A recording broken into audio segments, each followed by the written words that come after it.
আসসালামু আলাইকুম রহমতুল্লাহ বারাকাতু। এরা কারা? কোত্থেকে হলো এরা? ওদের বংশধররা কোথায়? ওরা কোথাকার বাসিন্দা? সাদা পোশাক পরে ফরিদপুরের বিভিন্ন জায়গাতে ঘুরতেছে। ওদের আসলে চক্রান্ত কি? ওরা বাংলাদেশের মুসলমানদেরকে কি করতে চায়? ওরা মুসলমানদের দেশের মধ্যে কোন ধর্ম প্রচার করতে চায়? ওরা সাদা পোশাক পরিধান করে এলাকা এলাকায় ঘুরছে কেন?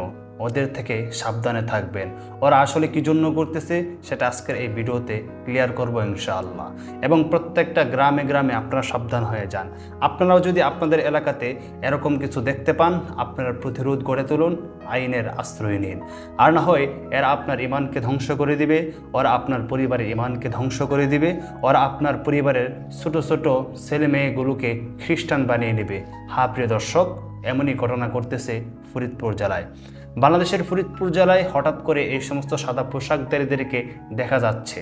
তারা অনেক লাইন ধরে দল বেঁধে তারপর এলাকাতে ঘোরাফেরা করতেছে।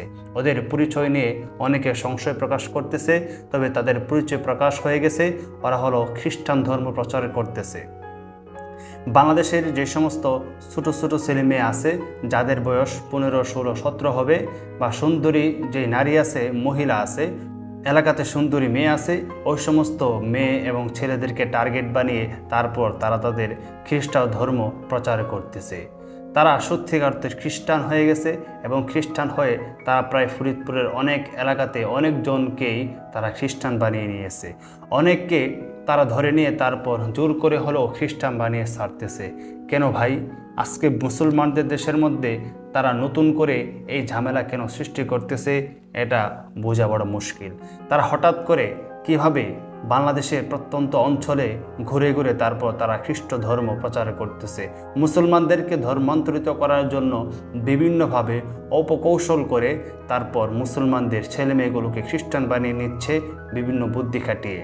ওরা বিভিন্ন জিনিস দিবে বলে লোভ দেখায়, আর এই লোভের মধ্যে পড়েই কিন্তু আজকে অনেকে তাদের ফাঁদে পা দিচ্ছে। ওদেরকে দেখে বোঝা মুশকিল যে ওরা খ্রিস্ট ধর্মের লোক। খ্রিস্ট মিশনারি তারা পাহাড় পর্বতের মধ্যে যখন নাকি তাদের মিশন পরিচালনা করে, আজকে সেই মিশন পরিচালনা থেকে তারা এখন গ্রামগঞ্জ পর্যন্ত ঢুকে গিয়েছে। ওদের তো কোনো টাকা পয়সার অভাব নাই, টাকা পয়সা ওদের কাছে কিছুই না, অনেক টাকা পয়সা, হোটেল সম্পত্তি তাদের। আজকে সেই টাকা পয়সার লোভ দেখিয়ে আমার মুসলমান ধর্মের ভাই বোনদেরকে ওরা খ্রিস্টান বানিয়ে নিচ্ছে। সুন্দরী মেয়েগুলোকে ওরা খ্রিস্টান বানিয়ে নিচ্ছে। আর ওরা সুন্দরী মেয়ে এই জন্য খ্রিস্টান বানায় যাতে করে আরও কয়েকজন ছেলেকে এই সুন্দরী মেয়ের ফাঁদে পেলে তারপর ওরা খ্রিস্টান বানিয়ে নিতে পারে। আসলে ওরা বাংলাদেশের মধ্যে শান্তি চায় না, ওরা বাংলাদেশের মধ্যে ওদের ধর্মটাই প্রচার করতে চায়। আজকে ওরা বাংলাদেশের ফরিদপুর থেকে শুরু করেছে।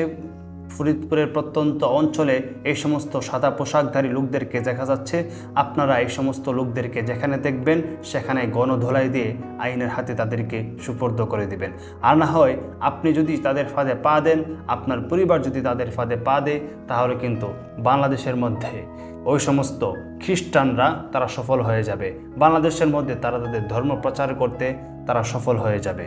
ওদেরকে কোনোভাবে এদেশের মধ্যে ওদের খ্রিস্টান যে মিশনারি আছে সেগুলোকে প্রচার করতে যাবে না, সেটা গোপনে হোক প্রকাশ্যে হোক, কারণ এদেশটা মুসলমানদের দেশ।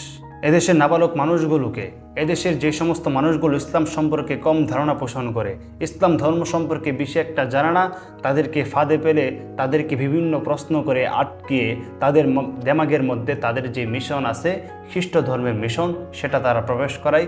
একটা পর্যায়ে তাদেরকে খ্রিস্টান বানিয়ে নিয়ে তাদের দল ভারী করে। সুতরাং বাংলাদেশের প্রত্যন্ত অঞ্চল যারা যেখানে আছে অবশ্যই আপনারা সাবধানে থাকবেন। আর না হয় ওরা আপনার এলাকাতে ঢুকে মানুষগুলোকে খ্রিস্টানে পরিণত করবে। এরা জান্নাতে মুসলমানগুলোকে জাহান্নামের মানুষ হিসেবে ওরা গণ্য করবে। জাহান্নামের মধ্যে বাংলাদেশের মুসলমানদেরকে এরা ফেলে দিবে।